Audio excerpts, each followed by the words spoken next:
ایک دفعہ کا ذکر ہے، ایک ہرے بھرے خوبصورت باغ میں گوشو نامی ایک چھوٹا سا خرگوش رہتا تھا۔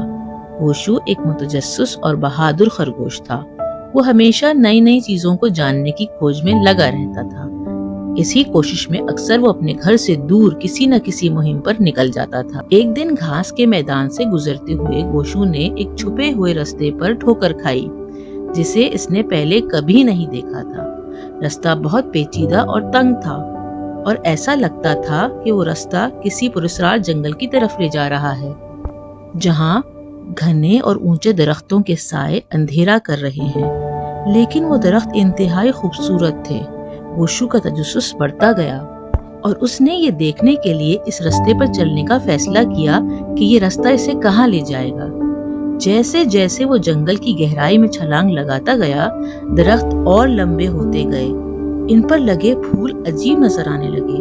گوشو نے پرندوں کی چہچہاہٹ اور شہد کی مکھیوں کی بھن بھن سنی۔ گوشو کی بےتابی اور بڑھتی گئی۔ اچانک ہی گوشو کا سامنا ایک نٹکھٹ گلہری سے ہوا، جس کی آواز بہت ہی تیز اور باریک تھی۔ وہ درخت کے تنے پر بیٹھی ایک میوے کو اپنے چھوٹے چھوٹے ہاتھوں میں لیے چبا رہی تھی۔ وہ گوشو سے مخاطب ہوئی۔ ہیلو چھوٹے خرگوش، وہ باریک آواز میں چیختے ہوئے بولی، تم کو ہمارے جنگل میں کیا چیز لے آئی؟ گوشو نے بتایا کہ وہ کس طرح ایک چھپے ہوئے رستے پر چلا تھا اور وہاں عجیب پیڑ پودوں کو دیکھ کر وہ آگے بڑھا۔ گلہری کی آنکھیں خوشی سے چمک رہی تھیں۔ وہ بولی، آہا، تم تو بہت بہادر لگتے ہو اور کھوجی بھی ہو۔ چلو میں تم کو ایک راز بتاتی ہوں۔ اس جنگل کی گہرائی میں لذیذ بیریوں اور پھلوں سے بھری ہوئی ایک پہاڑی ہے، لیکن تمہیں وہاں جانے کے لیے ایک پہیلی کو پوچھنا پڑے گا۔ گوشو کے کان کھڑے ہو گئے۔ اسے پہیلیوں کو حل کرنا بہت ہی پسند تھا۔ پہیلی کیا ہے؟ خرگوش نے بےتابی سے پوچھا۔ گلہری پہلے چیخی، پھر مسکراتے ہوئے بولی، پہیلی یہ ہے کہ جہاں سورج چمکتا ہے، پھولوں کے بغیر بھی وہاں رنگ ابھرتے ہیں، وہیں اس کا رستہ ہے پھلوں کے ڈھیر جہاں رکھے ہیں۔ خرگوش نے سوچا اور کہا، شاید میں جواب جانتا ہوں۔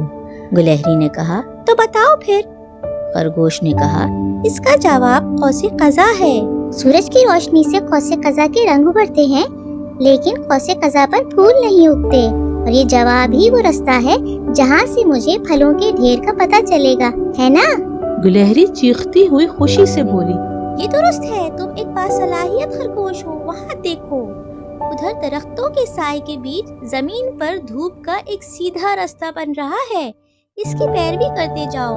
آگے جا کر سورج ایک ندی پر چمک رہا ہوگا، وہیں قوس قزح ہے۔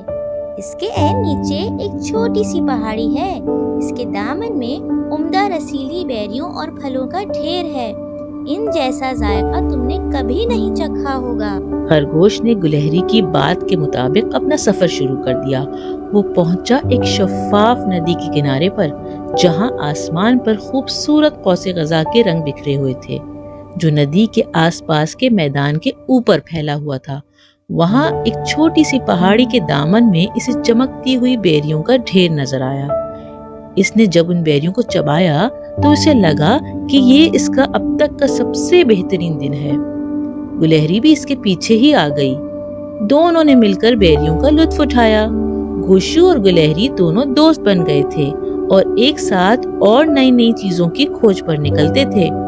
گوشو خرگوش نے سیکھا کہ نئی نئی چیزوں کی کھوج اور بہادری انتہائی شاندار تجربات کا باعث بن سکتا ہے، اور تھوڑا بہت غور کر کے آپ اپنی زندگی کی کسی بھی پہیلی کو حل کر سکتے ہیں۔